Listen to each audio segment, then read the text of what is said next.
நேற்று நடந்த பிரச்சனையில் அவளுடைய குடும்பத்தினர் யாரும் அவளுக்கு ஆதரவாக நிற்காததால் சந்தனா அவர்களை வெறுத்திருந்தாள். நேற்று டீலிங் கேன்சல் ஆயிடுச்சுன்னா இன்னைக்கு மீட்டிங் நார்மலாக இருக்காது. அப்படின்னா இதுக்கு ஏதாவது பண்ணி ஆகணுமே. யோசித்த ஹரீஷ் ஃபோனை எடுத்து ராகவிற்கு மெசேஜ் அனுப்பினான். ராகவ், நீ எங்கே இருக்க? நம்ம பிளானை இம்ப்ளிமெண்ட் பண்ண வேண்டிய நேரம் வந்துருச்சு. நீ உடனே ஏஜே கம்பெனிக்கு கிளம்பி வா என்று அதில் இருந்தது. நீ உள்ளே வராமல் இங்கேயே இருக்கிறதா நல்லதுன்னு நினைக்கிறேன் ஹரி. அவங்க எல்லாரும் உன் மேலே ரொம்ப கோபமாக இருக்காங்க. சந்தனா அவனிடம் கிசுகிசுத்தாள். இப்போ மட்டும் நான் கூட உள்ளே வரலன்னா அவங்க மொத்த பழியையும் தூக்கி உன் மேலே போட்டுருவாங்க சொன்ன ஹரீஷ் சந்தனாவின் கைகளை பிடித்து ஆறுதலாக தட்டி கொடுத்தான். பரவாயில்ல பேபி, அவங்க இந்த மாதிரி என்னை அவமானப்படுத்துறதுன்னு புதுசா? அது எனக்கு பழகிருச்சு. பட் உன்னை யாரும் எதுவும் சொல்ல நான் அலோவ் பண்ண மாட்டேன். அதுக்காக தான் நான் உன் கூட வரேன் என்று அவன் சொன்னதை கேட்டதும் சந்தனாவிற்கு நெகிழ்ச்சியாக இருந்தது. அவர்கள் இருவரும் அந்த மீட்டிங் ஹாலுக்குள் நுழைந்தவுடன் கார்த்திக் உட்கார்ந்திருந்த சேரில் இருந்து குதித்து எழுந்தான். டேய், என்ன நெஞ்செழுத்தம் இருந்தால் நீ இங்கே வந்திருப்ப. நீ மட்டும் இல்லைனா நேத்தே எங்களோட ஷேர்ஸை வித்திருப்போம். எங்களோட எல்லா பிரச்சனையும் தீர்ந்திருக்கும் என்று அவன் ஹரிஷை பார்த்து கத்தினான். நேற்று உன் ஃப்ரெண்டை போலீஸ் கூட்டிகிட்டு போனதை நீ பார்க்கலையா? ஏன்னா சண்டையை முதல்ல ஆரம்பித்தது அவன்தான். அப்படி இருக்கும்போது இதில் என்னோட தப்பு என்ன இருக்குது? ஹரீஷும் பதிலுக்கு கேட்டான். நேற்று நீயும் உன்னோட ஹஸ்பண்டும் பண்ண வேலையால் எங்களோட எந்த ஷேர்ஸையும் விற்க முடியாமல் போச்சு. இப்போ நம்ம குடும்பம் எவ்வளோ பெரிய சிக்கல் இருக்குன்னு உனக்கே தெரியும்ல. இதுக்கு என்ன பதில் சொல்ல போகிற சந்திரா? கார்த்திக் சந்தனாவின் பக்கம் லைட்டை திருப்பினான். இதில் நான் என்ன பண்ண முடியும்? சந்தனாவும் எரிச்சலுடன் கேட்டாள். நீங்கள் 2 பேரும் போய் அந்த விஜேந்தர் சிங் காலில் விழுந்து மன்னிப்பு கேட்டு நம்ம கம்பெனியோட ஷேர்ஸை வாங்க வைக்கணும். அப்படி இல்லாட்டி இங்கே நடக்கிறதே வேற. கார்த்திக் சொல்ல ஹரீஷின் கை முஷ்டி இறுகியது. எங்க நீ சொன்னதை திரும்ப சொல்லு, ஹரீஷ் ஆவேசத்துடன் கேட்க கார்த்திக் அப்படியே பின்வாங்கினான். நேற்று விஜேந்தர் சிங் வாங்கிய அடியை அவனும் பார்த்து கொண்டுதானே இருந்தான். போது நிறுத்துங்க. வழக்கம் போல எல்லாம் முடிந்த பிறகு கடைசியாக அனுராதா பாட்டி கோபமாக எழுந்தார். கார்த்திக் சொல்றதுல என்ன தப்பு சந்தனா? முதல்ல உன்னோட அப்பா எங்களை பிரச்சனையில் மாட்டி விட்டான். அதிலிருந்து வெளியே வரதுக்கு கார்த்திக் ஒரு வழியை கண்டுபிடிச்சு கொண்டு வந்தா நீயும் உன் உதவாத ஹஸ்பண்டும் அதை கெடுத்து விட்டுட்டீங்க. அதனால் நீங்கள் 2 பேரும் கார்த்திக் சொல்கிறத செஞ்சு தான் ஆகணும். அந்த விஜேந்தர் கிட்ட மன்னிப்பு கேட்டு நம்மளோட ஷேர்ஸை விற்க ஏற்பாடு பண்ணணும். இது என்னோட ஆர்டர். அனுராதா சொல்லி முடிக்க ஹரீஷ் சத்தமாக சிரித்தார். ஏன் சிரிக்கிற? அனுராதா அவனிடம் ஆத்திரத்துடன் கேட்டார். என்னதான் இந்த வீட்டு ஆளே இல்லைன்னு சொல்லுவீங்க, அப்புறம் எனக்கு எப்படி நீங்கள் ஆர்டர் போட முடியும்? நீங்கள் எல்லாரும் சேர்ந்து செஞ்ச முட்டாள்தனத்துக்கு இப்போ என் ஒய்ஃப் மேலேயே பழி போடுறீங்க. உங்கள் எல்லாரோட பேராசையால் தான் இத்தனையும் நடந்துச்சு. அது உங்களுக்கு ஞாபகம் இருக்கா? அன்னைக்கு மாளவிகாவும் நானும் எவ்வளவோ எடுத்து சொன்னோம்.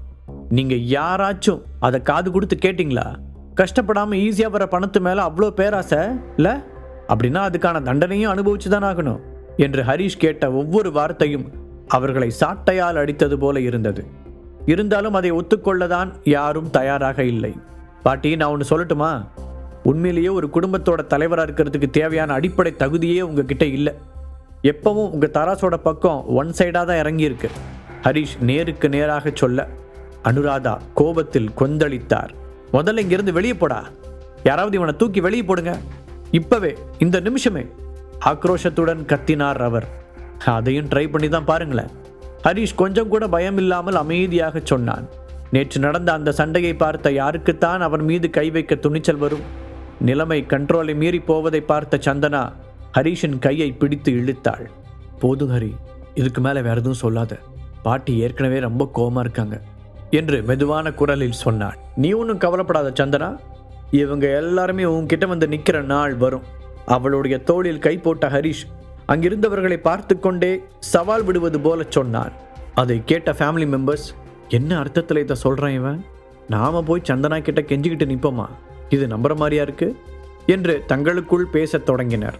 அனுராதா பாட்டி ஹரீஷும் சந்தனாவும் இருக்கும் நெருக்கத்தை பார்த்து அவர்கள் இருவரும் ஒருவரை ஒருவர் தீவிரமாக நேசிப்பதை புரிந்து கொண்டார். அவர் மீண்டும் ஏதோ சொல்ல வர அப்போது அங்கே வந்த ஸ்டாஃப் ஒருவர், hello madam, Hara கம்பெனியிலிருந்து mister Raghav உங்களை பார்க்க வந்திருக்காங்க என்று சொன்னார். உடனே பாட்டியிடம் ஒரு பரபரப்பு வந்தது. அவர் சேரில் இருந்து எழுந்து நிற்க தனது அசிஸ்டன்ட்களுடன் ராகவ் கெத்தாக உள்ளே நுழைந்தார். உங்களை மறுபடியும் டிஸ்டர்ப் பண்ணுறதுக்கு சாரி, நான் இங்கே ஒரு முக்கியமான விஷயமா வந்தேன். ராகவ் சின்ன சிரிப்புடன் சொன்னான். நீங்கள் எப்போ வேணாலும் இங்கே வரலாம் மிஸ்டர் ராகவ், உங்களுக்கு அதுக்கான எல்லா உரிமையும் இருக்குது. அனுராதா பாட்டி பணிவாக பதில் சொன்னார். சாரி, எனக்கு நேரம் ரொம்ப கம்மியாக தான் இருக்குது, அதனால் நான் நேரடியாக விஷயத்துக்கு வந்துடுறேன். சந்தனா, இன்னைக்கு இங்கே வந்திருக்காங்களான்னு தெரிஞ்சுக்க முடியுமா? நான் அவங்க கிட்ட பேசுறதுக்காக தான் வந்தேன்.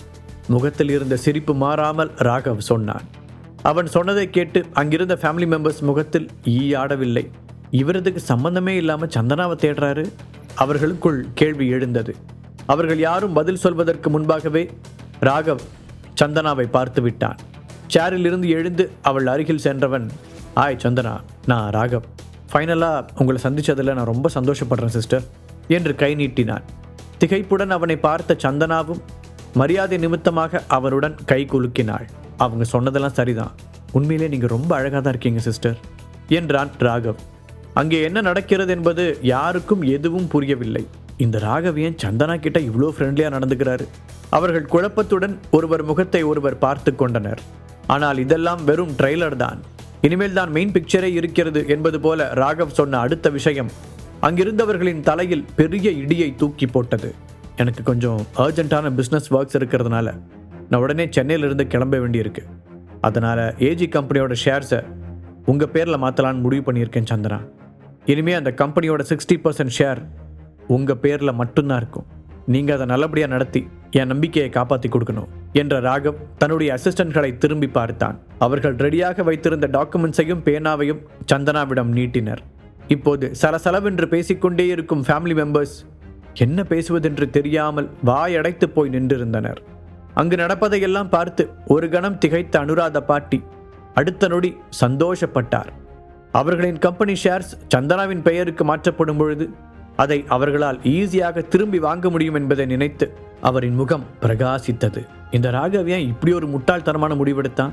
ஷேர்ஸை சந்தனா கிட்ட கொடுத்தா அது ஏஜே ஃபேமிலி கிட்டேயே எல்லா ஷேர்ஸையும் திருப்பி கொடுக்குற மாதிரி தானே நினைத்த அனுராதாவிற்கு அவ்வளவு நேரம் இருந்த கோபம் மாறி உள்ளுக்குள் சந்தோஷம் பொங்கி வந்தது. சிஸ்டர், அப்புறம் நான் இன்னொரு முக்கியமான விஷயத்தையும் சொல்லியாகணும். இந்த ஷேர்ஸோட வேல்யூ 500 crores. நான் உங்களை நம்புறதால மட்டும்தான் இது எல்லாத்தையும் உங்களுக்கு மாற்றினேன், அதை மட்டும் மறந்துடாதீங்க ராகவ் கூற சந்தனா திகைப்பு மாறாமல் அவனை பார்த்தாள். நான் கண்டிப்பாக உங்களோட நம்பிக்கையை காப்பாற்றுவேன் சார் பதட்டமாக பதில் சொன்ன அவள். ஆனால் நான் இன்றைக்கி தான் உங்களை ஃபர்ஸ்ட் டைமாக பார்க்குறேன். நீங்கள் என்னை சிஸ்டர்னு கூப்பிடுறீங்க, அப்புறம் என்னை நம்பி இவ்வளோ பெரிய பொறுப்பை ஈஸியாக தூக்கி கொடுக்குறீங்க, அதுதான் ஏன்னு புரியல என்று கேட்டாள். உடனே ராகவின் முகத்தில் ஒரு பெரிய சிரிப்பு மலர்ந்தது. சந்தனாவின் கேள்விக்கு உடனே பதில் சொல்லாமல் அவன் ஹரிஷை நோக்கி நடந்தான். அதுக்கான ரீசன் என்னன்னா, நீங்கள் ஹரிஷோட ஒய்ஃப். அப்புறம் எப்படி உங்களை நம்பாமல் இருப்பேன்? ராகவ் வெளிப்படையாக சொன்னான். ஹரிஷ் இவங்க தான் உன்னோட ஒய்ஃப்னு முன்னாடியே சொல்லியிருந்தா நான் போன தடவை இங்கே வந்தப்பவே எல்லா ஷேர்ஸையும் அவங்களுக்கு மாற்றி விட்டுருப்பேன் என்று சொல்லிக்கொண்டே ஹரிஷின் வயிற்றில் செல்லமாக குத்தினான் ராகவ். நீ தான் எப்போ பார்த்தாலும் பிஸ்னஸ்னு ஓடிக்கிட்டு இருந்த, மூச்சு விடக்கூட உனக்கு நேரம் இல்லை. அதனால தான் என்னாலையும் சந்தனாவை உனக்கு இன்ட்ரடியூஸ் பண்ணி வைக்க முடியல. ஹரிஷும் சிரித்து கொண்டே பதில் சொன்னான். அப்பொழுது ராகவின் அசிஸ்டண்ட் அவனுடைய காதில் ஏதோ சொல்ல, ஓகே ஹரிஷ், நான் நைட்டு உங்கள் கூட டின்னர் சாப்பிட்லான்னு நினச்சிக்கிட்டு இருந்தேன். ஆனால் அதுக்குள்ளே எனக்கு ஒரு முக்கியமான வேலை வந்துருச்சு. நான் உடனே நியூயார்க் போய் ஆகணும். ஸோ இப்போ கிளம்புறேன், பாய் என்று சொல்லியபடி அவன் ஹரிஷை கட்டி பிடித்தான். பதிலுக்கு ஹரிஷும் okay, have a safe trip my friend என்று கூறி வழி அனுப்பி வைத்தான். ராகவ் விடை பெற்று வெளியே சென்ற பிறகும் ஏஜே ஃபேமிலி சுயநினைவுக்கு வர ரொம்ப நேரம் பிடித்தது. அவர்கள் அதிர்ச்சியுடனும் பயத்துடனும் ஹரிஷை பார்த்தனர். இவனுக்கு இன்னும் எத்தனை ஃப்ரெண்ட்ஸ் தான் இருக்காங்க? இத்தனை நாளாக இதெல்லாம் எப்படி நமக்கு தெரியாமல் போச்சு? தீபக், ஐரா, ஏசிபி கயல், இப்போ இந்த ராகவ், எல்லாருமே பவர்ஃபுல்லான பிளேஸில் இருக்கிறவங்க. இவங்கெல்லாம் எப்படி போய் இவங்க கூட ஃப்ரெண்டாக இருக்காங்க? என்னடா நடக்குதுங்க? ஒன்றுமே புரியலையே. எவ்வளவுதான் மண்டையை உடைத்தாலும் அதற்கான பதிலை அவர்களால் கண்டுபிடிக்க முடியவில்லை. ஹரி, மிஸ்டர் ராகவ் உன்னோட ஃப்ரெண்டா? சந்தனா தான் முதலில் ஹரிஷிடம் கேட்டாள். ஆமாம் சந்தனா, நாங்கள் 2 பேரும் நல்ல ஃப்ரெண்ட்ஸ் தலையாட்டிய ஹரிஷ். சந்தனா, ஒரு வழியாக இந்த ஷேர்ஸ் பிரச்சனை தீர்ந்துச்சு. இப்போ நான் போய் என்னோட ஓனர் சொன்ன ஒர்க்ஸை பார்க்கணும். நீ டாக்ஸி புக் பண்ணி வீட்டுக்கு போயிடு. நாம் ஈவினிங் வீட்டில் மீட் பண்ணலாம். அவள் தூண்டி துருவி கேட்பதற்கு முன்பாக அங்கிருந்து எஸ்கேப் ஆனான். கார்த்திகால் சந்தனாவை நேராக பார்க்கவே முடியவில்லை. அவர்கள் ஃபேமிலி பிஸ்னஸின் 60% ஷேர்ஸ் சந்தனாவின் வசம் வரும் என்று அவர்கள் யாருமே எதிர்பார்க்கவில்லை. இந்த ஷேர்ஸ் கம்பெனியில் அனுராதா பாட்டியை விட சந்தனாவை முக்கியமான ஆளாக மாற்றியிருந்தது. அது அனுராதாவை தொந்தரவு செய்ய அவர் சந்தனாவை கவலையுடன் பார்த்தார். இந்த சிச்சுவேஷனில் என்ன பேசுவதென்றே அவருக்கு தெரியவில்லை. அப்போது சந்தனாவின் ஃபோனில் மெசேஜ் வந்த சத்தம் கேட்க அதை ஓப்பன் செய்து பார்த்தாள். இந்த ஷேர்ஸ் உனக்கு கிடைச்சிருக்க ரொம்ப பெரிய ட்ரம்ப் கார்டு, அதை கெட்டியாக பிடிச்சிக்கோ. என்ன நடந்தாலும் யாருக்கும் அதை மாற்றி கொடுத்துறாத என்று ஹரிஷ் தான் மெசேஜ் அனுப்பியிருந்தான். ஆனால் இப்போது இருக்கும் சந்தனாவிற்கு அதை யாரும் சொல்லவே தேவையில்லை. இந்த கொஞ்ச நாட்களாக நடந்த நிகழ்வுகளால் அவளுக்கு அவளின் ஃபேமிலி மெம்பர்ஸின் மீது வெறுப்பு தான் வந்திருந்தது. அவள் இப்போது முழுமையாக ஹரிஷின் மனைவியாக தன் ஃபேமிலி இன்ஃப்ளூயன்ஸ் இல்லாமல் சுயமாக முடிவெடுக்கும் பெண்ணாக மாறியிருந்தாள். அங்கிருந்து கிளம்பிய ஹரிஷ் நேராக தியானா மீடியாவிற்கு வந்தான். அவன் நேராக ஆஃபீஸ் ரூமிற்குள் சென்று அமர்ந்தபோது அவனுடைய பிரைவேட் ஃபோனிற்கு ஒரு கால் வந்தது. ஹலோ, இது மிஸ்டர் ஹரிஷா என்றது ஒரு அமைதியான குரல்.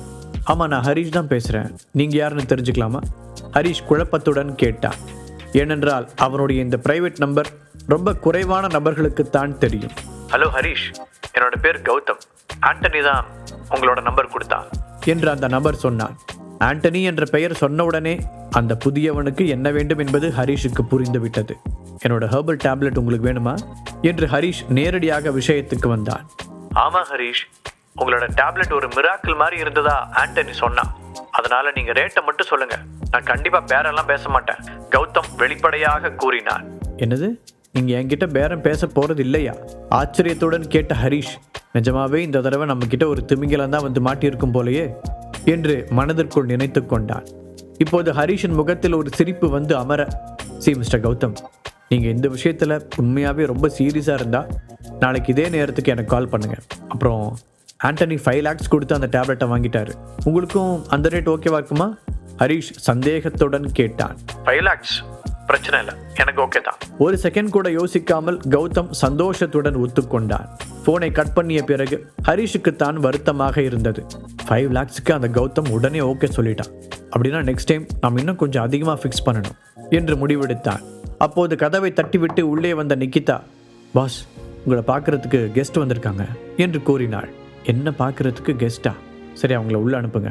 அவன் சொல்லி முடிப்பதற்குள் உள்ளே வந்த கெஸ்டை பார்த்து ஹரிஷ் அப்படியே திகைத்து போனான்.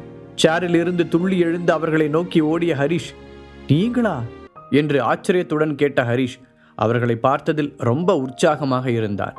அவர்களை கட்டி பிடித்து வரவேற்றவன், ப்ளீஸ் உள்ள வந்து உட்காருங்க என்றான். இந்த காட்சியை பார்த்த நிக்கிதா அமைதியாக ஆஃபீஸ் ரூம் கதவை சாத்திவிட்டு அங்கிருந்து வெளியேறினாள். தியானா மீடியாவை உன் பொறுப்பில் விட்டுட்டதா ஆனந்த் சொன்னான். அதான் என்னன்னு பார்க்கலான்னு நாங்கள் வந்தோம். ஹரிஷின் அப்பா கதிர் மகிழ்ச்சியுடன் கூறினார். ஹரிஷ் அதற்கு பதில் சொல்வதற்கு முன்னால், ஹரிஷ், உண்மையிலேயே நீதான் தியானா மீடியாவோட சிஇஓவா? அவருடைய அம்மா ரேவதி குறுக்கிட்டு கேட்டார். அவருடைய கண்களில் ஆர்வம் தெரிந்தது. ஆமாம்மா, நான் நம்ம ஃபேமிலி பிஸ்னஸ்க்கு ஒரு பெரிய ஹெல்ப் பண்ணனா, அதுக்கு பதிலாக சித்தப்பா இந்த கம்பெனியை என் பொறுப்புலேயே விட்டுட்டாரு. பாக்கெட் எஃப்எம் ஆப்பை டவுன்லோட் பண்ணி கிங் ஆடியோ சீரீஸை கேட்க ஸ்டார்ட் பண்ணுங்க.